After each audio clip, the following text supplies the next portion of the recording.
Raptors are among the finest athletes in the bird kingdom. They soar and swoop, bank and turn, climb into and drop out of the sky, all at breathtaking speed. Those lucky enough to have seen such a sight might find it hard to imagine the same bird lying on the ground, injured and unable to fly. Not all raptors survive their injuries, and not all can return to the wild. But those who care for them know that with enough help, hope, and luck, many injured birds will fly again. I am a wild bird rehabilitator, which means I'm licensed by the state and the federal government to take care of injured and orphaned wild birds. I have always liked birds. I have always liked all animals. When I moved to the Hudson Valley from New York City, a friend of mine said, "Why don't you go check out the Hudson Valley Raptor Center?" So I went and checked it out and ended up working there for the next 11 years because I just fell in love with these birds. They were all birds of prey, and they were just the most amazing creatures I'd ever seen. And at the end of that time, I decided to rehab birds at home. I was just going to do small birds, and once I opened my doors, it was like a bomb went off, and suddenly I had birds everywhere.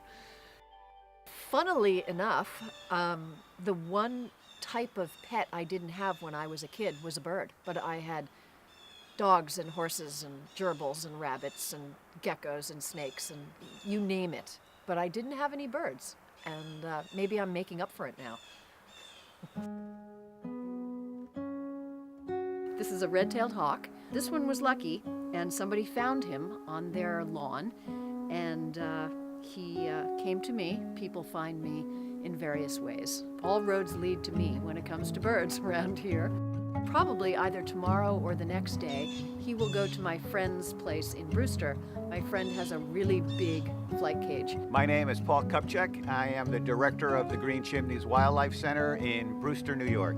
Our wildlife center has really grown into a bird of prey wildlife rehabilitation center.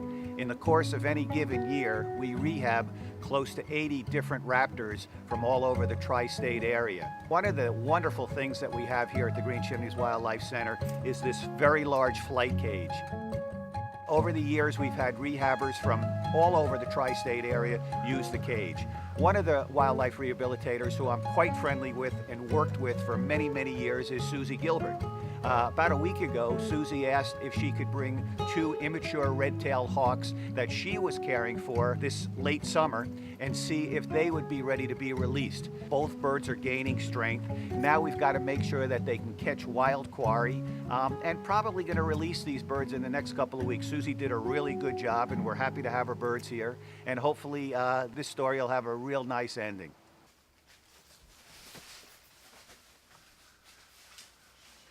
My name is Colleen Owen. I work here at Green Chimneys as a wildlife rehabilitator and caretaker. Today we're going to be releasing this juvenile red-tailed hawk that we admitted here to Green Chimneys a few weeks back from Susie Gilbert. We usually like to release them in a nice open area so that they can catch some flight.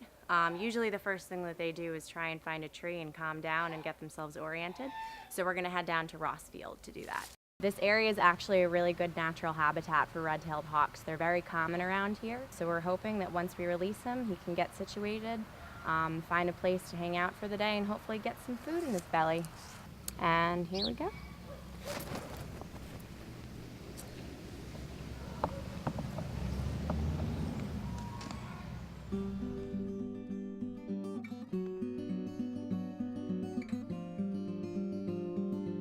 I love my job.